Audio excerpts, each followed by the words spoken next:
What if the one thing we all thought was helping to lift Africa out of poverty was actually the very thing holding it back? That is the giant, provocative question at the center of Dambisa Moyo's work.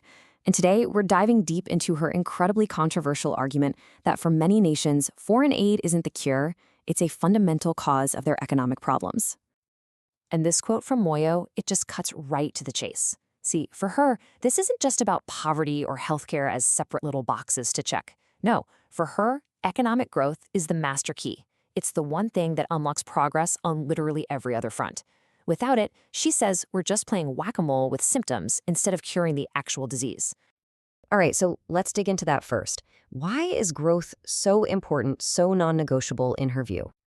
To Moyo, economic growth isn't just about numbers going up on a chart. It's way more fundamental than that. It's about creating this incredible virtuous cycle of opportunity. Think about it. When there's growth, societies flourish. They create, they build. But without it, they shrink, they atrophy, they fall apart, risking all sorts of instability. The stakes, as she frames them, couldn't be higher. Okay, so if growth is the goal, how in the world do we get there? This brings us to Moyo's core ideas for a totally new way of thinking about capitalism. And here, this is where she really starts to shake things up. She basically argues that we are all trapped in this pointless ideological cage match, market capitalism versus state capitalism. And she's challenging us to just stop, to break free from the dogma, and ask a much simpler, much more powerful question. What actually works? This slide just illustrates her point perfectly. I mean, look at this. On the left, you've got the US model, liberal democracy, market-led economy. On the right, you have China, a system that deprioritizes democracy and is very much state-led. I mean, these are polar opposites, right? And yet, when you look at the Gini coefficient, which is just a fancy way of measuring income inequality, they're basically the same. For Moyo, this is exhibit A for why we need to be less rigid and more pragmatic, even if it means questioning that classic Western idea that democracy has to come before growth. Okay, so let's run with that for a second. If we agree to set ideology aside, where does she see the real tangible opportunities? Where should private investment actually be going to spark all this growth? So where's the smart money heading, according to Moyo? She zeroes in on three huge areas. First, tech. But we're not just talking about social media apps here. We're talking about technology that can completely revolutionize public goods, like digital health and education. Second, China. She argues that whatever the headlines say, it's going to keep being a massive engine for global growth. And third, the green energy transition and ESG. She sees this not as some niche trend, but as one of the single biggest economic opportunities of our lifetime.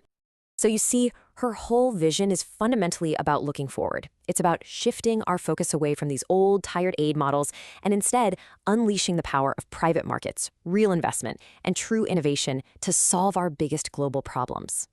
Now, that vision for a new capitalism is powerful for sure, but it's her blistering critique of the current system that really turned heads. In her book, Dead Aid, she basically takes a flamethrower to the entire international development world, and, well, the response was intense. In Dead Aid, Moyo goes on a full frontal assault against what she calls the aid industry. Her argument is that decades of government-to-government aid isn't just failing to solve poverty, it's actively causing it by creating this toxic cycle of dependency and corruption. The book was a bombshell. It forced a total shift in the conversation from just how much aid to give to how that money actually shapes behavior. But the billion-dollar question remains, is she right? And, of course, a book that bold is going to get some serious pushback. That's where economist Michael Tribe comes in. In a really detailed review, he basically argues that while the conversation Moyo started is important, the two main pillars of her argument in Dead Aid, well, they just don't hold up when you really scrutinize them. The critique of Dead Aid really comes down to two big things. First, critics say you just can't blame aid for all of Africa's economic problems. That's a massive oversimplification. And second, they argue that her big solution, hey, just ditch aid and raise money on the international bond market, is for most developing nations a complete fantasy. All right, so let's zoom in on that second point, because this is the financial heart of the debate. Can private bond markets really replace development aid? Let's just look at the hard data. These are the actual S&P credit ratings for a number of sub-Saharan African countries. You see all those Bs and BB minuses? Yeah, that's not just a letter grade. In the world of finance, that is a huge red flag for investors, and it has massive implications for a country's ability to borrow money. So what does that actually mean? It means the vast majority of these bonds are classified as speculative grade, or what everybody else calls junk bonds. They're called that for a reason. It makes borrowing on private markets either ridiculously expensive or just flat out impossible. Look at this list. Only 2 of these countries even had what's called an investment grade rating, which is the bare minimum for a lot of big investors. So what's the actual difference between borrowing from the bond market versus getting a developmental loan from, say, the World Bank? It's like the difference between going to a loan shark versus a benevolent uncle. I mean, it's night and day. Bond markets are for profit. They're going to charge you an arm and a leg for the risk, maybe 10, 12%. The World Bank, on the other hand, exists for development. So they offer these concessional loans with rock-bottom interest rates, like under 1%. We are talking about 2 completely different financial realities. And this, right here, this number is the knockout punch for the critics.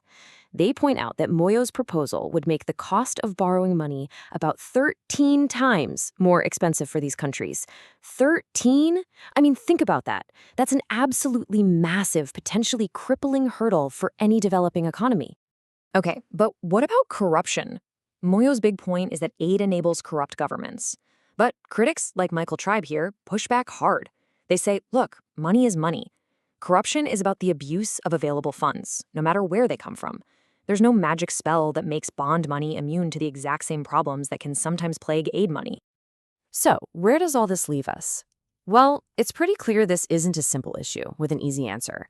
It's a messy, complicated, and incredibly important debate. So the debate really boils down to this. On one side, you have Moyo's powerful challenge. The entire aid system is broken. It creates dependency, and the only real way out is through the discipline of the market. And on the other side, you have the critics saying her market solutions are just not credible or realistic for the world's poorest countries, and that her whole case against aid isn't really backed up by solid evidence. But in the end, whether you agree with her solutions or not, you absolutely cannot deny the impact of Dambisa Moyo's work. She fundamentally changed the conversation.